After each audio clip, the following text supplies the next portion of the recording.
Good morning, everyone. I apologize for the delay. We're going to go ahead and get started with today's product update webinar. Today we've got a handful of great new features to take a look at. We will do those as quickly as possible, and I'm sure that you are all trying to keep your day as short as possible leading up to the weekend, so we'll keep this as short and sweet as we can. The first thing I want to talk about is some updates for Facebook post targeting. Now, something that Facebook added a while back is the ability to target your posts to see to adjust who will see it in their news feed. Now, there are a couple things that I want to point out that are differences between the two types of post targeting. One of those is you have the drop down here, and I'm gonna show this natively in Facebook so you can connect it a little bit easier with how it works in Engage. One of them here is the targeting by location and language, and in other parts, Facebook actually refers to this as limiting the post, limiting the audience for the post. So in this case, if I target by location or language, I'm actually setting this up to only be viewable to the people that match that criteria. Even if they come to my page, they will not see that post. So you can see here that they say they refer to it as gating the post. There's a couple inconsistencies in the terminology. Limiting or gating the post is what is done that we have supported for a very long time, and that is done on the location or languages. Now, this is regardless of who I am. If I do not match that criteria specifically, I will not be able to see that post. There's no way I can see that post. Now, the new targeting that was added in is targeting who will see it in their news feed. So if we go to add targeting here, you can see our test page here has 680 likes, and we're targeted to 680 people here. But I can target to different groups, different demographics. This is a lot more like the ad targeting that Facebook supports. So if you've played around with Facebook ads at all, either natively or through Facebook ads in Engage121, this is the type of targeting that you would be used to there. So you can target by educational status. Say just people that are in college or just people that are college graduates. And that will target the amount of people that it might go to. Additionally, we can target by relationship status or by particular college or workplace. There's a lot of different things that are in here in terms of the targeting that's available.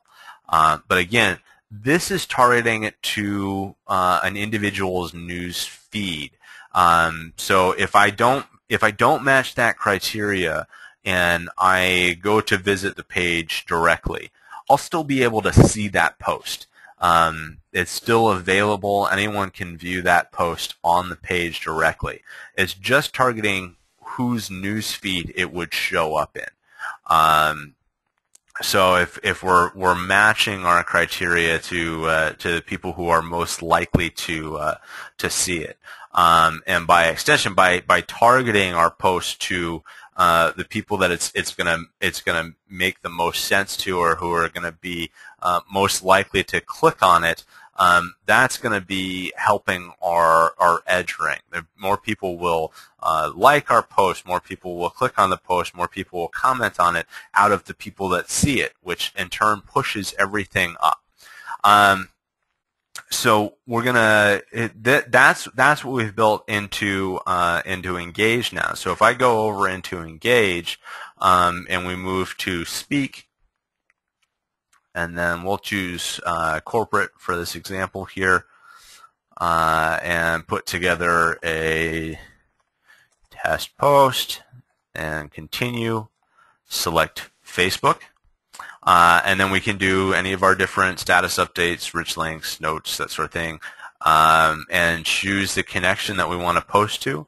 And if we, as soon as we select a Facebook page, you notice that there are additional options that appeared below, and that is for the targeting. The targeting only applies for Facebook pages, not Facebook profiles. So if for some reason you're not seeing the targeting option, it may be that the page that you have selected is not a page, but is in fact a profile. If you're using your Facebook profile for business purposes, I highly recommend that you do make a transition to create a page. There are there's huge numbers of features in Engage that are only available on pages, but also in terms of Facebook's terms of use, they're going to want you to have a business page if you're using it for business. So I just want to point that out real quickly while we're here. Now, as far as the targeting, location targeting is pretty straightforward. This is what it has been in there for some time. You can select countries. We can filter by a region. We can filter by a time zone. Say, just show me the countries that fall into the Eastern African time zone, for example. You'll see those countries. I can pick and choose the ones. I can also drill down to a specific region, a specific city within a country. This is all based off of the Facebook targeting information that's in there. I will point out that if you do drill down location-wise, if you drill down beyond the country level, if you drill down to a county or a city or a state, those things will you cannot add other you can't add other states, other countries into the mix. It's once you get into a I apologize here. Once you get into below a level on a country and down into a state, that sort of thing, you cannot combine it with others. Apologize, I've been having browser connection issues all morning. So we'll skip over language. Language is the same sort of thing. Pick and choose the languages that you want to target, and then the Facebook post targeting is what comes up under other. So you see the gender information, who you can target to. You have the age ranges that you can target to. You have the relationship statuses that you can target to.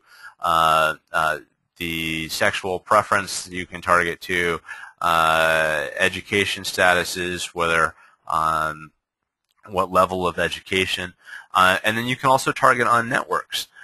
So, for example, we can do General Electric, for example.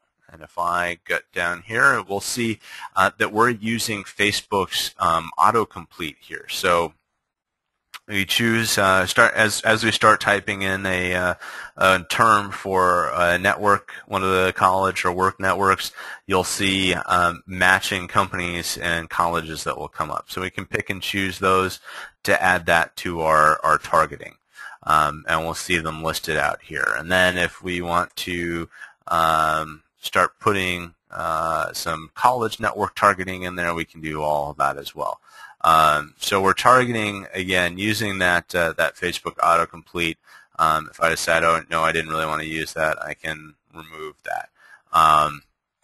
And the majors, we can put things in here like computer networking, for example, and pick and choose the targeting information that's available there.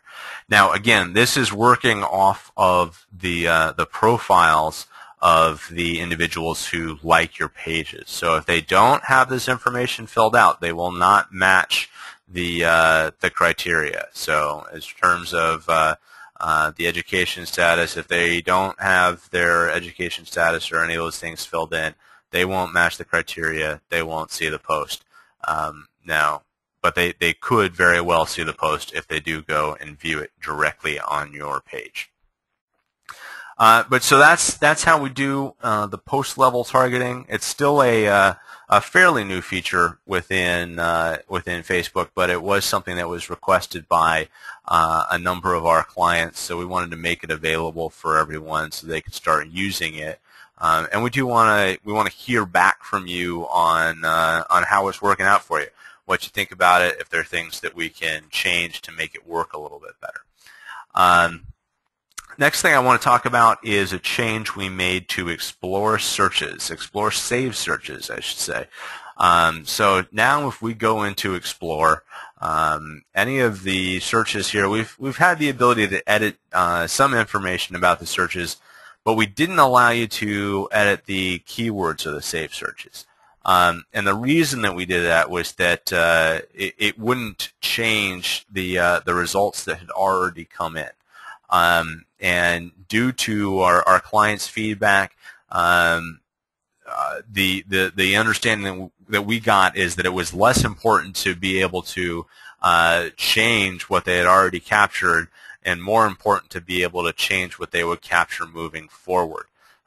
So now, just like the rest of the fields here, you can edit the keywords for your search and save that search criteria going forward. Now, again, this is from that point forward. So whatever results you have in that search already will stay in that search and continue to be there. But from this point forward, any additional results that come in will be filtered using those new sets of search criteria. Now, we want to encourage everyone to use saved searches instead of using the ad hoc search box up here, either typing in the box here or using the advanced search. And the reason we want everyone to do that is there's a lot that's coming down the road in terms of connections between Explore and Evaluate, and the more saved searches you have set up now, collecting data now, the more different types of charts you'll be able to build off of that data. That's one reason. Additionally, we've made a change to Explore and Evaluate, which is we're running a second level search, or a second search on any data that comes in through a search. What that means, why we do that, is there are certain search APIs, certain search platforms, Facebook and YouTube are the two that come to mind specifically, that do not respect the same, or do not respond to the same level of advanced searching as some of the other platforms do. So doing all of these words versus an exact phrase versus any of these words. In many cases, an exact phrase won't be respected. It will just be split up to an all of these words search. And to get around that, because we have to use these APIs as these search engines as the way to get that data, we're running a second search across that data to filter it down to only show the things that specifically matched your terms. So some of the searches, Facebook, for example, doesn't support none of these words. So exclusion words, Facebook just doesn't support it. If you go to search for something natively in Facebook, you won't see those as an option. You can just you can just put in your terms and it'll bring everything back. You can't exclude any terms. So when we send the search to Facebook, we'll use all of these words, the exact phrase, any of these words as terms that we send to Facebook. Then when we get the results back, we're going to check it to see, okay, of the things that we got back, do any of them, do they include any of these exclusion terms? And if they do, we're going to throw that result out. It won't end up in your saved search. So that's another reason to build a saved search. Because of the computing that's involved in that, we're not doing that second tier search on an ad hoc search. We don't want to slow down the system. and we're only able to get a certain number of results back from those APIs at a time. So if the first set of results that we got back didn't match or was excluded by an exclusion term, we would have to call again. And then if the next set of results didn't come back, we'd have to call again, and so on and so on. So you can see that that would be something that would could conceivably slow down your use of Explorer. So we do want to encourage everyone to create the saved searches. There are many benefits to it, and that second level search, that second search that we're running to qualify the data that's coming back is just one of those. And I want to point out that we have added that in for Evaluate as well. So any buzz charts you set up, any sentiment charts you set up, anything along those lines, you'll see all of that and that filtering in play in Evaluate. So you may have been getting more irrelevant results back from YouTube, for example, and you may find that that's no longer the case, that you're getting less and less things returned back. Now, the next thing I want to take a look at is the Facebook Insights report. Now, I understand that this was covered while I was out a couple weeks ago, but there was a request to go over it in some greater detail. So I've signed into to a different account here, and we're going to look at the actual insights data for the Engage121 Facebook page. Now, there's a couple things that I want to point out here. One of those is that what you'll see here, the numbers, the metrics that you see here in Engage are daily metrics. So we'll look at exactly what the reach was on that day. In many places in Facebook Insights natively, you see weekly numbers. So they take the past 7 days and roll all of those up, and that's the number you see on a given day, is from that day back 7 days. That's the number that they give you. We feel that seeing individual daily data, seeing exactly how much reach you had on a particular day rather than a week, is more valuable. And we've set our charts up, our report, to reflect that daily information. So the number of likes, the likes added, all of those things are on an individual daily basis. Now, as we go through the chart, you see the number of fans, the reach, the basic information up there. You can see how many likes added, how many likes removed. I will point out that I have seen in some cases data coming back from Facebook where the likes added and likes removed does not exactly match the number of likes for that day. I have a feeling, I suspect that a lot of that has to do with some privacy information of whether they're able to show that a like was added or removed. It's a rare occurrence. I don't see it very often, but occasionally we will see instances where the net change does not match exactly what you ended up seeing on that day, or the actual number of likes, how it changed. I'll point it out. You'll see the same numbers natively in Facebook. If you have questions about what you're seeing there, you can confirm those in Facebook directly. And then, so the other things that we have here on reach, we're looking at the fans and the reach, and you'll see your actual reach for the day broken down by type. Organic being people who saw it directly in their news feed or on your page as a simple function of liking your page or being or visiting your page. Viral would be that I comment on something and my friend sees it in their news feed that I commented on in the post, or I liked it and it ended up in my friend's feed because of that. Any of those sorts of things where you see so and so liked a post or commented on a post. I see a lot of that in Facebook natively. That would be a viral reach. And then paid reach is the number of people who saw your post through advertisements, any sort of ad or anything along those lines that you're running. Now, in engagement, this is a very powerful tool, and it's not something that you can get natively in Facebook, especially not very easily.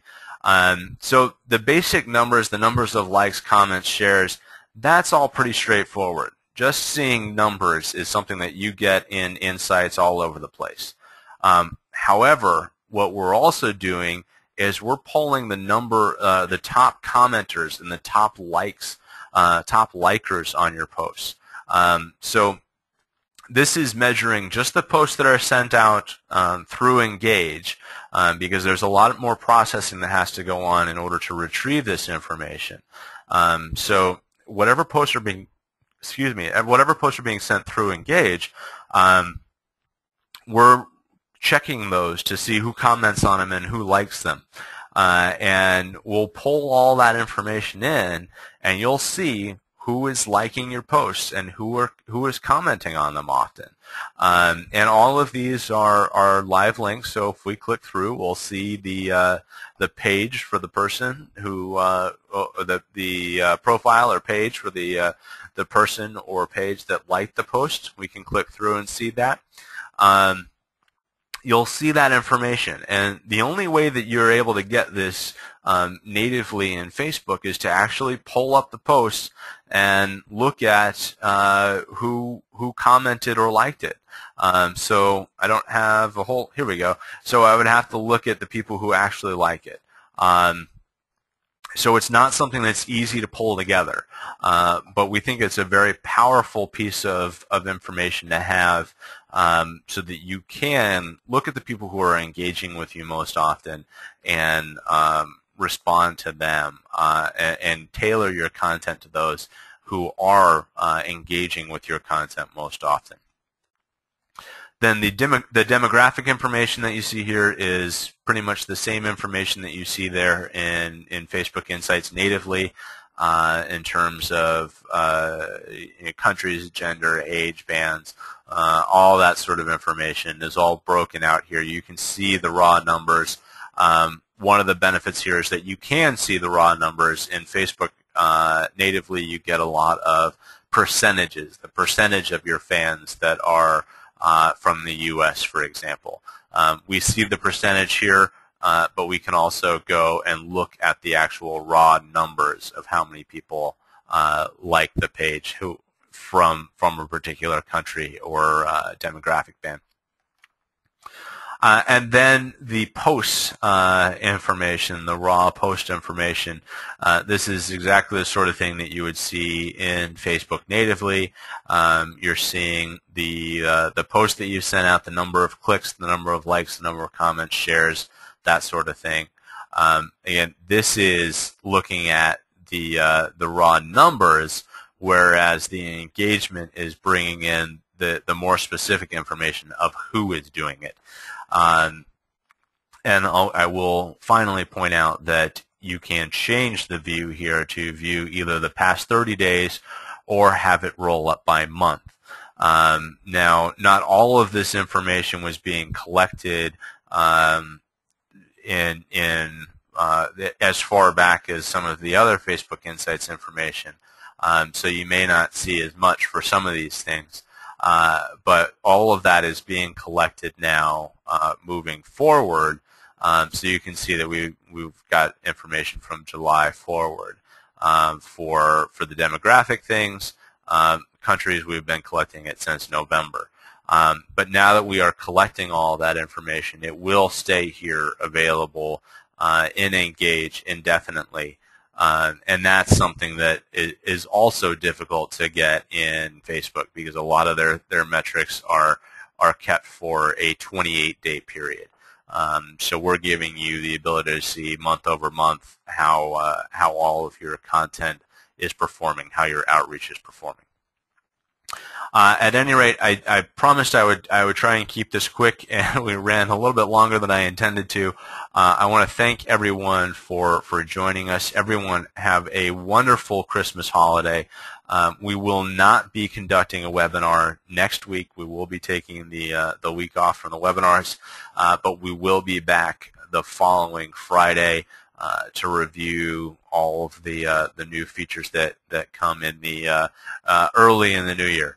At any rate, thank you all for joining us. Please do follow us on Twitter, find us on Facebook, subscribe to our YouTube page where you can see recordings of these webinars. And everyone have a wonderful Christmas holiday, a wonderful New Year, and we will see you back here in the new year.